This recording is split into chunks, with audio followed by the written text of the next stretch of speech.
Bienvenue dans le rendez-vous info spécial Covid-19 de Primonial Reim. Alors que le monde traverse une crise sanitaire d'une nature inédite, nous tenterons de répondre à vos questions en vous donnant notre vision des événements et de leur impact sur les marchés immobiliers. Antoine, Daniel, à vous la parole. Bonjour à tous, bonjour Daniel, bienvenue pour ce nouveau podcast, ce deuxième podcast de Primonial Rem.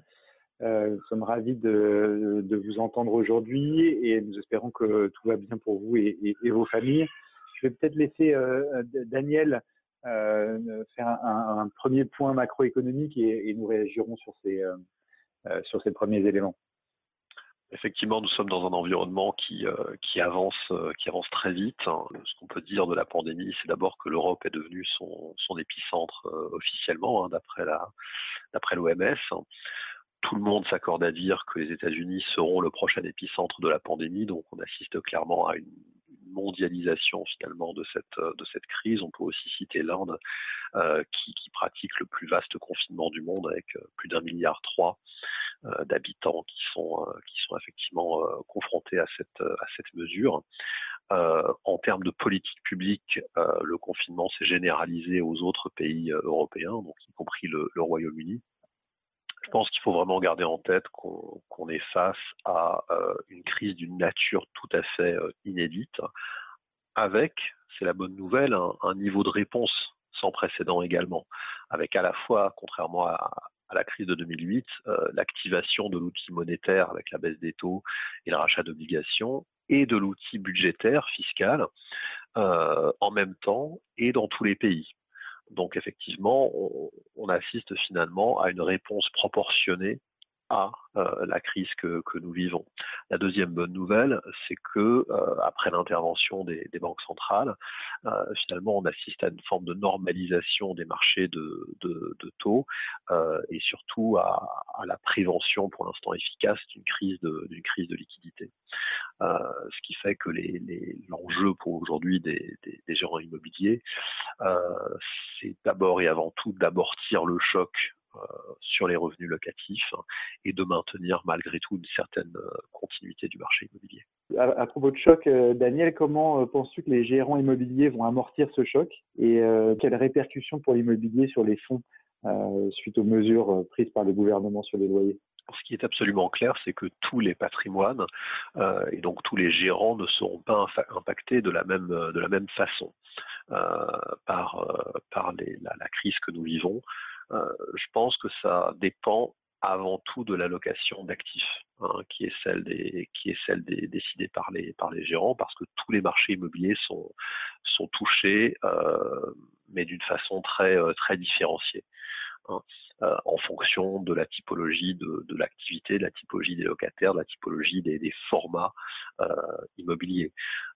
Pour Primonial Rem, clairement, nous estimons que notre allocation est relativement défensive par rapport à cette crise, avec 83% de notre patrimoine sous gestion qui est constitué soit d'immobilier de bureaux et de bureaux loués à des grands comptes, à des grandes entreprises dont on peut penser qu'elles ont la trésorerie et les plans de continuité d'activité pour surmonter, traverser cette crise, du moins si elle est temporaire.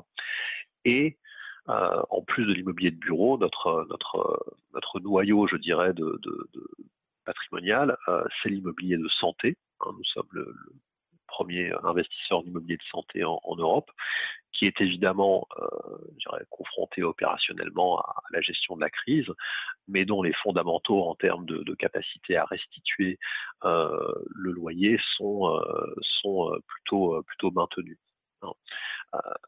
Si on approfondit la question des bureaux, je pense que notre vaisseau amiral, qui est la SCPI Primo Pierre, détient typiquement des bureaux qui sont, je dirais, les plus résilients face à une crise. On n'avait pas prévu évidemment celle-ci, mais je pense que devant un choc exogène du type du coronavirus, effectivement, à la fin des fins, les bureaux qui connaîtront les moins de sujets à la fois locatifs et de valorisation sont les bureaux qu'on appelle corps dans notre jargon, c'est-à-dire qui ont des qualités intrinsèques qui permettent de trouver un locataire quand bien même le locataire part, et qui sont adaptés à des locataires qu'on appelle des grands utilisateurs, là encore dans le jargon, c'est-à-dire des grandes signatures, et a priori des entreprises qui ont la capacité, de maintenir une continuité de leur actif.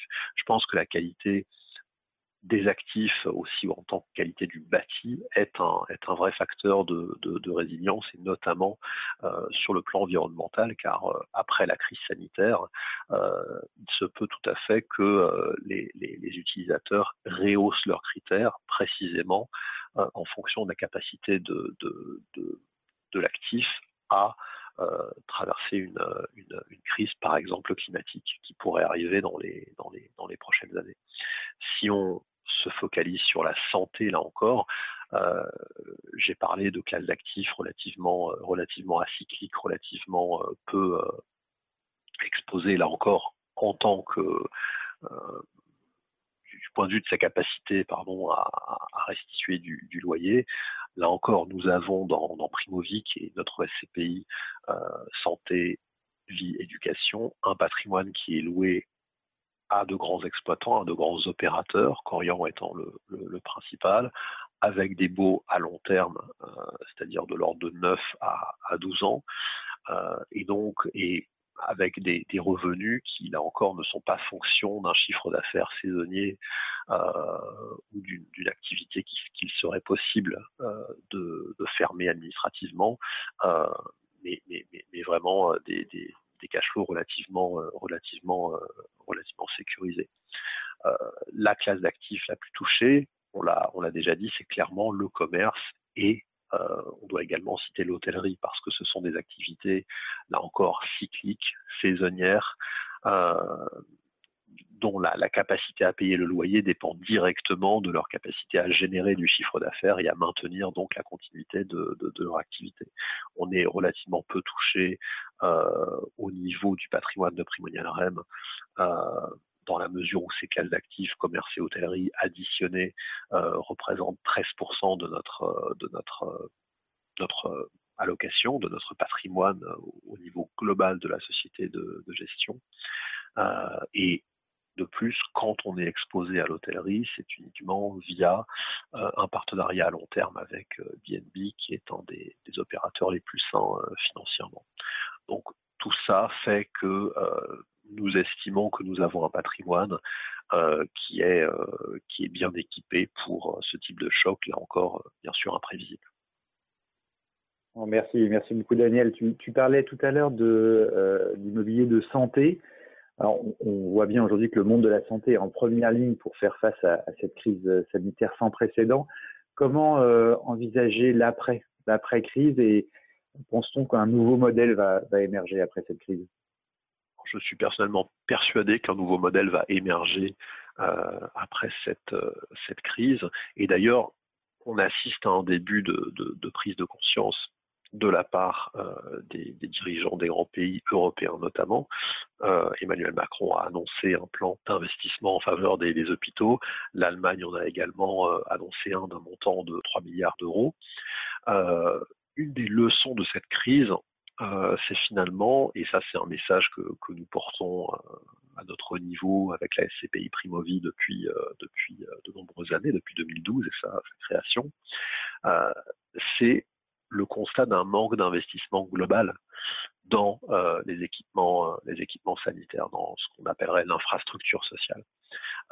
Clairement, elles ont été construites dans des logiques d'efficience, c'est-à-dire dans des logiques finalement d'optimisation, zéro lit, zéro stock, et finalement avec des politiques qui se sont révélées, sinon malthusiennes, en tout cas difficilement capables de dégager un surplus qui permettrait d'absorber une crise inattendue telle que la pandémie. Et donc, il faut absolument passer d'une logique, là encore, d'optimisation, d'efficience, à une logique plus capacitaire, un peu de la même manière qu'une armée, même en temps de paix, est nécessaire. Et donc, sur l'aspect purement économique, l'opportunité que nous décelons, c'est qu'il y a en France un gisement d'épargne avec l'épargne privée, et c'est le cas aussi avec l'épargne publique bien sûr, mais il y a une épargne qu'on peut mobiliser pour détenir des actifs qui sont d'intérêt général. Le rendement est satisfaisant et correspond aux problématiques actuelles de l'épargne dans un environnement de baisse des taux, qui est d'ailleurs ici pour plutôt se perdurer. Et en même temps, c'est un secteur qui a clairement besoin de ressources financières, et la vente de ces murs est une des façons pour les opérateurs finalement de capter les capitaux qui permettent de réinvestir sur leur cœur de métier, c'est-à-dire acheter des équipements médicaux, c'est-à-dire des projets de croissance organique. Et donc cette boucle vertueuse entre l'épargne, l'appel public à l'épargne et des actifs qui sont nécessaires à l'intérêt général, finalement c'est à mon avis un thème qui, peut-être à l'occasion d'un futur plan de relance, certains en parlent, mais en tout cas c'est un message qui devrait atteindre, à mon sens, une portée européenne, voire mondiale, après cette crise sanitaire. Merci beaucoup Daniel pour tous ces éclairages, et je pense que c'est extrêmement utile pour nos auditeurs. On vous donne rendez-vous la semaine prochaine pour un nouveau podcast de décryptage de l'actualité économique. Merci, très bonne journée. C'est déjà la fin de ce rendez-vous info spécial Covid-19. Vous avez des questions ? N'hésitez pas à nous les envoyer à l'adresse communicationprime@primonial.fr. Nous les traiterons lors d'un prochain podcast. En attendant, retrouvez toutes nos analyses sur www.primonialrem.com. À très vite.